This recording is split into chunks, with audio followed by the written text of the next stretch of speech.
The rain came down in sheets, a relentless curtain that blurred the world beyond St. Michael's Cathedral. Inside, the air was heavy with grief, the kind that clings to your bones and makes every breath feel like a betrayal of the dead. The organ's mournful notes wove through the sanctuary, a haunting rendition of Abide With Me that seemed to plead with the heavens for answers. At the front of the church, a small white casket held the body of 10-year-old Ethan Carver, his life snuffed out too soon, his baseball cap resting atop the polished wood like a silent promise of games never played. The congregation sat in stunned silence, their sobs muffled by the weight of a tragedy no one could fully grasp. Officer Caleb Monroe stood near the rear of the cathedral, his German shepherd, Titan, sitting alert at his side. Both were dressed in the quiet dignity of their roles. Monroe in his pressed uniform, Titan with his sleek black and tan coat gleaming under the dim light. They were not here to mourn, though Monroe's heart ached for the boy's family.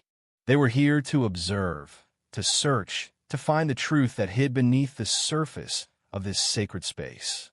3 days ago, Ethan's body had been found in the dense woods behind the church, his skull fractured by a single, brutal blow. The rain had washed away footprints, fingerprints, any trace of a killer. But Monroe trusted Titan's nose more than any crime scene text tools. If there was something to find, Titan would find it. As Father Michael Brennan delivered his eulogy, his voice steady despite the tremor in his hands, Titan's ears twitched. Monroe felt the subtle shift in his partner's postura, tightening of muscles, a sharpening of focus. The dog's dark eyes locked onto the priest, specifically the heavy silver cross dangling from a chain around his neck. It caught the flickering light of the altar candles, glinting like a beacon. Monroe's hand rested lightly on Titan's harness, a silent command to stay. "Easy, boy," he whispered, but Titan's low whine told him this was no ordinary distraction. Something was wrong, terribly wrong. The past 72 hours had been a descent into chaos. Ethan Carver had been a bright spark of a boy, the kind who lit up a room with his gap-toothed grin and boundless energy. His Little League jersey, number 12, hung near the casket, a painful reminder of his Saturday mornings now lost forever. Photos lined the altar, Ethan at a county fair, cotton candy smeared across his face, Ethan holding a fishing rod, beaming beside his dad, Ethan in his church choir robe, singing with a joy that seemed to defy gravy tie. The contrast between those images and the still, silent casket was a knife to the heart. Monroe and Titan had been among the first on the scene when a hiker stumbled across Ethan's body, half hidden under a pile of sodden leaves. The boys' school backpack lay nearby, its contents scattered a math notebook, a granola bar, a crumpled permission slip for a field trip he'd never take. The medical examiner's report was clinical but devastating. Blunt force trauma to the back of the head, a single strike delivered with enough force to crack bone. Time of death was estimated between 4 o'clock and 5:30 p.m. on Tuesday, shortly after Ethan had left the church's after-school program. No witnesses, no physical evidence. The rain had seen to that. Monroe felt the weight of the case like a stone in his chest. As the lead canine officer, he'd seen his share of horrors, but the murder of a child was a wound that never healed. He glanced at Ethan's parents, Sarah and a VYD Carver, seated in the front pew. Sarah's face was a mask of devastation, her hands clutching a tissue that had long since disintegrated. The VYD's arm was around her, his jaw tight, as if holding himself together through sheer will. Father Brennan's words washed over them, a call to trust in a DVYNE plan that felt cruelly absent. Titan's BHVY, or grew more pronounced during the communion procession. As Father Brennan moved down the aisle, the silver cross swaying with each step, Titan's hackles rose. His nose twitched, and he strained against his leash, pulling Monroe forward. The officer's face flushed with embarrassment as heads turned, mourners startled by the sudden movement. "Titan, heel," Monroe commanded, his voice low but firm. But Titan didn't heel. He lunged again, his focus locked on the cross. a deep growl rumbling in his throat. Father Brennan faltered, nearly dropping the chalice, his eyes darting to the dog with a flash of something fear? Guilt? Before he recovered with a strained smile. Animals are sensitive creatures, the priest said, his voice carrying a forced calm. They sense grief in ways we cannot. But Monroe wasn't Con V. Wine said. He'd worked with Titan for 4 years, through drug busts, missing persons cases, and one particularly grueling manhunt that had ended in a hail of gunfire. Titan didn't react without reason. And right now, every instinct in the dog's body was screaming that the cross was more than a symbol of faith. Detective Emily Voss, the lead investigator on Ethan's case, caught Monroe's eye from across the aisle. Her sharp gaze conveyed a mix of concern and curiosity. She'd been at the crime scene with Monroe and Titan, combing the woods for hours, finding nothing but mud and despair. "What's got him so worked up?" she mouthed, nodding toward Titan. Monroe shook his head slightly, unsure but uneasy. He guided Titan toward a side exit, hoping to calm the dog outside, but Titan planted his paws, refusing to budge. This wasn't disobedience. This was Con VY tie-in. Monroe's partnership with Titan had been born from loss. 5 years ago, his first canine partner, a Malinois named Jasper, had died in a warehouse collapse during a raid gone wrong. Monroe had been pinned under debris, helpless as Jasper's barks grew fainter, then stopped. The guilt had nearly destroyed him. For months, he'd buried himself in paperwork, avoiding the K-9 training facility where memories of Jasper lingered like ghosts. His captain, a gruff but compassionate woman named Laura Bennett, had finally dragged him to meet Titan, a German shepherd rescued from a fighting ring. "This one's special," Bennett had said. "He's got a nose like a bloodhound and a heart like a lion." Titan had been different from the start. Unlike the eager, boisterous dogs in the training program, he'd sat quietly in his kennel, studying Monroe with eyes that seemed to see straight through him. When Monroe knelt before the cage, Titan had pressed his nose against the bars, a silent acknowledgement of shared pain. Their first training session had been a revelation. While most dogs needed months to master scent detection, Titan could find hidden objects, drugs, weapons, even traces of blood with an almost uncanny precision. He'd proven himself during a missing hiker case, tracking the man's scent through a blizzard to a RAVYNE where he'd fallen. Now, as Titan fixated on Father Brennan's cross, Monroe heard Bennett's voice in his head. "Trust your partner. He sees what we miss."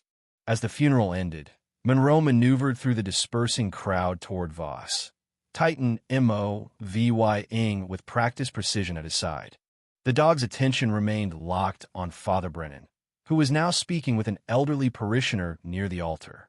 "We need to talk," Monroe said quietly, pulling Voss aside. "Titan's alerting to that cross. Hard. This isn't random." Voss's eyes narrowed, her mind already working. "What are you thinking?" Ethan was killed behind church property. No EVY Denke, no witnesses, no murder weapon. Blunt force trauma. What if the answer's been staring us in the face? Monroe kept his voice low, aware of the mourners nearby. "Titan's telling us something's off about that cross." Voss watched Father Brennan, who was now adjusting his robes, his fingers lingering on the cross. His background's clean. 15 years at St. Michael's, no red flags. But she hesitated, then nodded. "Titan doesn't lie. Let's talk to him." Before they could approach, a small girl tugged at Monroe's sleeve. Her name was Lily, one of Ethan's classmates, her eyes wide with a mix of fear and urgency. "Officer Monroe," she whispered, glancing nervously at Father Brennan. "Ethan told me something. He said Father Michael had a secret room. He said it was special, but he was scared. He told me not to tell anyone." Monroe's stomach twisted. He knelt to her level, keeping his voice gentle. "You're doing the right thing, Lily. Did Ethan say where this room was?" She shook her head, tears welling. "Just that it was in the church. He said he was going to tell his mom." Voss exchanged a glance with Monroe, her expression hardening. Across the room, Father Brennan was MOVYing toward a side door, his pace quickening. Beads of sweat glistened on his forehead despite the cathedral's chill. "He's bolting," Monroe said, his voice sharp. "Tighten find." The German shepherd surged forward, leash taut, as Monroe and Voss followed. The priest disappeared into a corridor leading to the church's administrative wing. Titan tracked him with relentless focus, Nav-vy, gating the maze of hallways until they reached a small utility room. Father Brennan stood there, fumbling with a locked door, his face pale, the cross clutched tightly in his hand. "Father Brennan, stop," Monroe commanded, Titan positioning himself between the priest and the door. Voss stepped forward, her voice calm but unyielding. "We need to talk about Ethan. And that cross." The priest's eyes darted between them, his composure crumbling. "This is a misunderstanding," he stammered. "This cross is a sacred relic, a gift from the diocese. I've worn it for years." "Then you won't mind if we take a closer look?" Voss said, her tone vying no room for argument. "Titan's alerting to it. In our experience, that means it's connected to our investigation." Father Brennan's hand tightened around the cross, his knuckles white. "You're mistaken. I would never harm a child. Ethan was special, sensitive. He needed guidance." "Guidance?" Monroe's voice was low, dangerous. Titan growled, his focus unwavering. "Remove the cross, Father. Now." With trembling hands, Father Brennan lifted the chain over his head. As he held the cross out, Titan's alerting intensified, his nose nearly touching the silver pendant. Monroe's eyes narrowed. "Open it." The priest froze, his breath hitching. "Open what? It's not just a cross, is it?" Monroe said, stepping closer. "Open it." Father Brennan's hands shook as he twisted the pendant.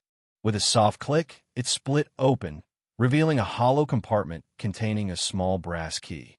The room fell silent, the weight of the discovery pressing down on them. Even Titan stilled, his mission complete. "What does it open?" Voss asked, her voice like steel. Father Brennan's shoulders slumped, defeat etched into his features. "A room," he whispered. "In the basement, behind the storage area." "And Ethan knew about this room?" Monroe pressed. The priest nodded, a tear slipping down his cheek. He said he was going to tell his parents. He said it was wrong. I just wanted to talk to him, to explain. I never meant." His voice broke, the words dissolving into a sob. The descent into St.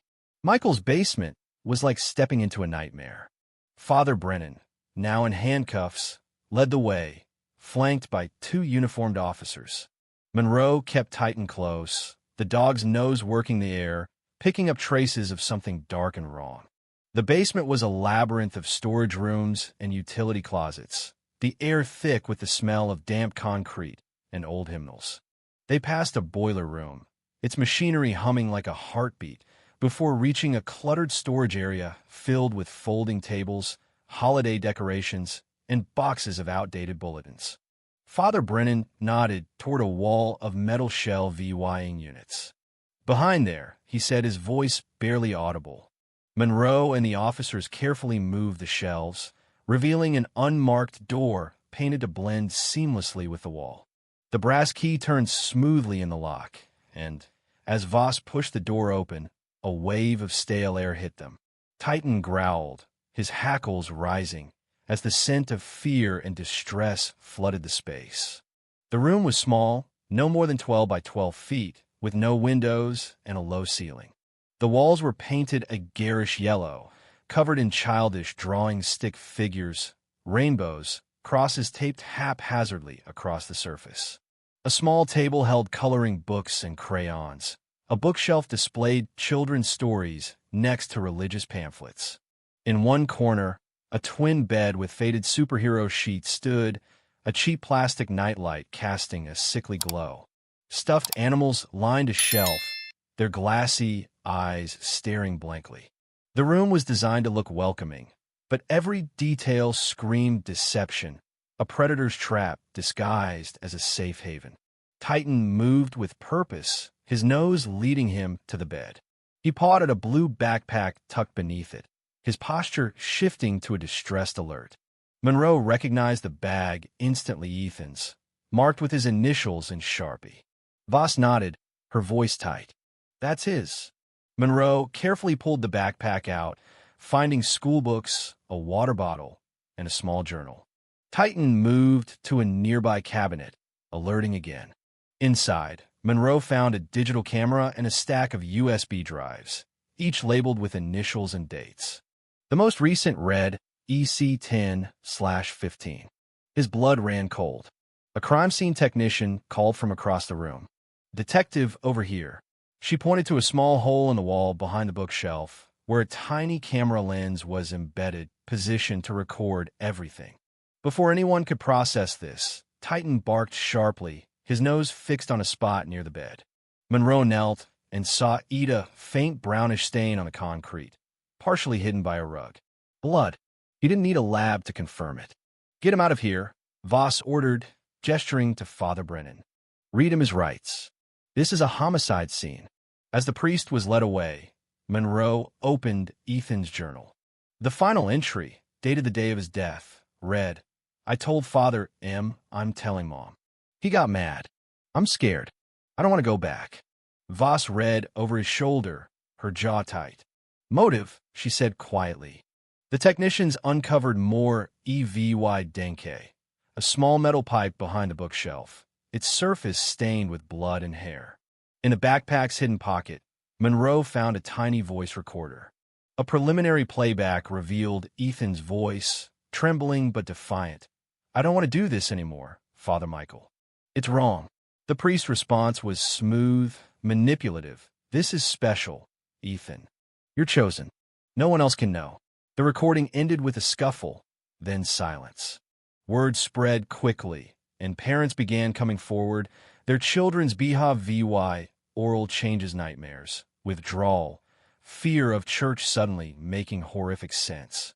The room had been Father Brennan's secret for years, a place where trust was weaponized, where faith was twisted into a tool of control.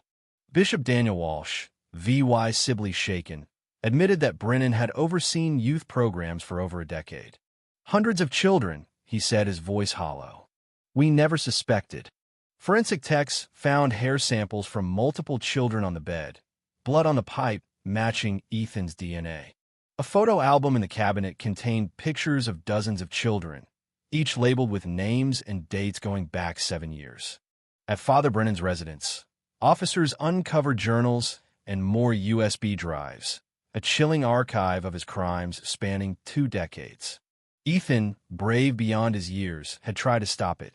His journal and recorder were his weapons, a child's attempt to expose a monster. But Father Brennan hadn't counted on Titan. The cross, worn openly as a symbol of piety, had absorbed trace amounts of Ethan's blood during the struggle, creating a scent signature Titan could not ignore. It was the key literally and figuratively that unlocked the truth. That night, Monroe and Titan emerged from the station into a frenzy of media.